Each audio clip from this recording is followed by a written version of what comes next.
தமிழக வாக்காளர்களுக்கு சிறப்பு அறிவிப்பு. இந்த தேர்தல் படிவம் இருக்குல்ல, வாக்காளர் படிவம், கணக்கீட்டு படிவம், இத யாருடைய உதவியும் இல்லாமல் தன்னந்தனியாக 3 மணி நேரத்திற்குள் எந்த பிழையும் இல்லாமல் முழுமையாக பூர்த்தி செய்து கொடுப்பவருக்கு அமெரிக்கா ஐடி கம்பெனியில நிரந்தர பணி, மாசம் 4 லட்சம் ரூபாய் சம்பளம் கொடுக்கப்படும். அப்படி போக விருப்பம் இல்லைன்னா இந்திய தேர்தல் துறையில் உங்களுக்கு உயர்ந்த பதவி வழங்கப்படும்.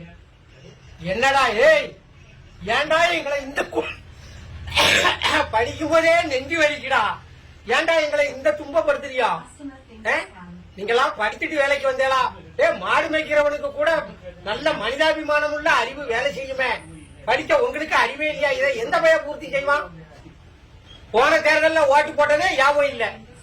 காலையில ஓட்டு போடும்போது கேட்பான், எந்த பள்ளிக்கூடத்துல போய் ஓட்டு போடணும் முடியுது. இந்த லட்சணத்துல மக்களை வச்சுக்கிட்டு என்னமோ அமெரிக்கா விஞ்ஞானி மாதிரி நாங்க இருக்கிற மாதிரியும் நீங்க இது எந்த பையனுக்கு புரியுது? வாக்காளர் எண்ணு, மயில அடையாள எண்ணு.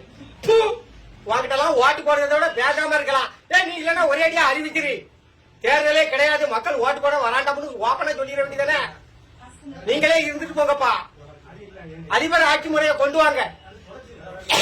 எதுக்கு ஓட்டுக்கு 2000 கொடுத்து கஷ்டப்படணும்?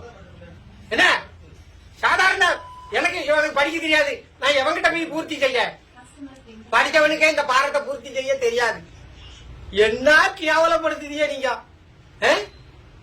ஒரு எளிய பாமரனுக்கு புரியாதமா? என்னவா 100% கல்வி, 100% படித்தவனுக்கே இதை பூர்த்தி செய்ய தெரியாது. நான் ஆனா சவால் ஊட்டி சொல்லுறேன். போன தடவை யாருக்கு ஓட்டு போட்டோம்னே தெரியாம வாக்காளர் பூரா பைத்தியம் முடிச்சு சுத்திக்கிட்டு இருக்கான். இந்த நிலைமையில நீங்க இப்படி ஒரு பாரத்தை கொடுத்து பூர்த்தி செய்ய சொன்னா எவன் பூர்த்தி செய்வான்?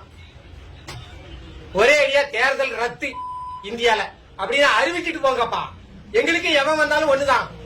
நீங்க ராணுவ ஆட்சியை கொண்டு வந்தாலும் நாங்க உழைச்சுதான் சாப்பிடணும். பேசாம ராணுவ ஆட்சி கொண்டு வந்துருங்க. எதுக்கு போட்டுக்கிட்டு மாரடிச்சுக்கிட்டு இருக்கியா?